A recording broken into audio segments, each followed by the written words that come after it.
How do you think about the balance between be yourself versus choose yourself? Elaborate, sink into them for me. So we've talked a lot about how you went on this journey trying to uncover your true self. One school of thought is that, well, we don't really have a true self. That true self is just a result of the accidents of the way that we were brought up, and and the traits we got from our parents and from our friends at school. And you can do a lot to change who you are if that's what you want to do. For example, when I was in school, I wasn't particularly outgoing or particularly charismatic or particularly confident. And I recognized that, me being myself would have been me just continuing on that route. I decided, you know what, I'm going to make an active decision at university to change myself, to become someone who's more confident and more charismatic, and someone who is a little bit more outgoing. And although that was not a natural transformation initially, it felt uncomfortable, like any change, which always feels uncomfortable. I am now much more confident, charismatic, open in social settings, that kind of stuff. But if I'd been told, oh bro, just be yourself, that probably wouldn't have happened. And so I'm curious as to what your thoughts are on that. So I believe that your life should be lived by design, not by default. That you should be intentionally doing things. Because the default quite often is actually a bit shit. Like the default setting that you would go to would be the Netflix and bag of chips and not doing hard things and not having new experiences and all of the biases. Or you would just be ruled by your biases, right? Which is definitely not what you want. That being said, we are not infinitely malleable. We are not complete blank slates. There are predispositions that you have that I do not, and there are predispositions I have that you do not.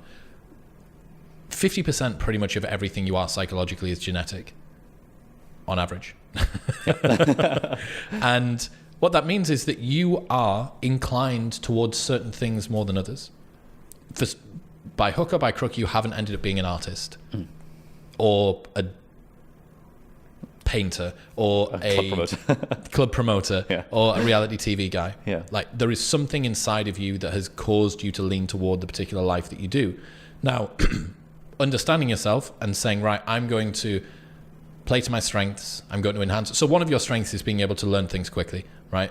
So you have a meta power that permits you to be more malleable than most people, but it's not unlimited. You can't learn to be anything that you want. You can just learn to be, you can manipulate certain areas of you to enhance some and to downregulate others. The difference between be yourself and choose yourself is interesting, but especially as you grow up, your life paths, they do start to get closed off more, right? Because you have less and less time. Presumably most people will want to start a family of some kind, which again is something that you're working toward as you grow up. And yeah, it's an interesting one. I think that choosing yourself has a beauty to it and a sense of achievement once you've completed it. I think that's really, really nice, and you can feel proud of the person that you are.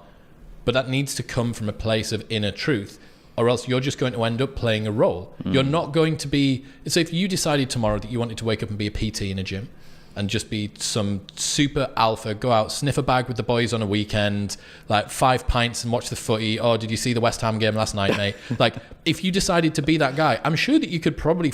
you absolutely could force yourself into it. If someone held a gun to your head and said, right, you've got to be the biggest lad that you can for the next year, you could do it. But it wouldn't be you. So you can't fully choose yourself. You could act yourself, but the difference between choose and be is basically, does this feel like it's cohesive with my inner desire? And what you're trying to do is you're trying to remove the distance from what you would do and what you want to do. So what would I do if I woke up this morning? I would maybe do some meditation and do some walking. It's, can I get something from system 2 to system 1? And the more that you get the things that you want in system 2 to system 1, that's you creating yourself to be yourself. Does that make sense? Like, if you can choose the things that you want to have in life and you can make them so much a part of you that they actually end up embodying you and you embody them, that feels like you've managed to merge the two together. Yeah, it's sort of like habit formation, but for personality traits, I guess. Yeah. And also for the values that you have. Yeah. For me, I was a guy that took a lot of pride from the success of his club night and from the way that he was seen and blah, blah, blah. And don't get me wrong, I've probably just transmuted them into other different like desires and wants and shit. But I got rid of those ones because I didn't want them anymore. So yes, you can choose yourself, but you're not infinitely malleable.